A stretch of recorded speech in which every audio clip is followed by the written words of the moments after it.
Bado tunaendelea na vipindi vyetu mtiririko wa changamoto ambazo zinaanzia kwenye ubongo au magonjwa yatokanayo katika ubongo, na nitawaletea sehemu 10 ambayo magonjwa chanzo chake cha tatizo yanatoka kwenye ubongo. Hakikisha unaendelea kunifuatilia, lakini tu tambua magonjwa ya kwenye ubongo yako mengi sana, yanaweza kufika hata 100, lakini nimechambua haya 10 ili tukaende kujifunza athari na magonjwa ambayo yanatokana kwenye ubongo.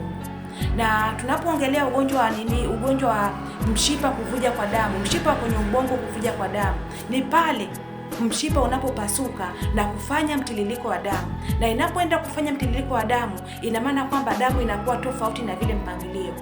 Lakini tunapoongelea sehemu ya pili ni mshipa ambao uko kwenye ubongo kuvimba, na unapovimba inapelekea changamoto ya kwenda kuwa na hitilafu kwenye ubongo.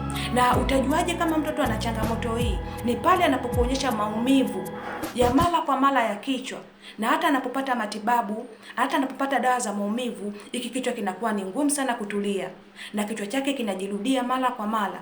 Lakini huyu mtoto anapata changamoto ya kupoteza fahamu mara kwa mara. Kuna wakati mwingine anapata hata changamoto ya kukakamaa kwa viungo. Na unapoona dalili hizi, mzazi, hakikisha unalifuatilia tatizo la mtoto wako kwa ushauri wa wataalamu wa afya na hata tiba pia, kwa sababu matatizo ya kwenye ubongo yanatibika endapo pale utapoyawahi na kwenda kuzuia mtoto wako asipate athari kubwa. Hakikisha unawasambazia watu wengi sana ili wakajifunze na wakajue dalili na wakajue na changamoto zitokanazo matatizo ya kwenye ubongo.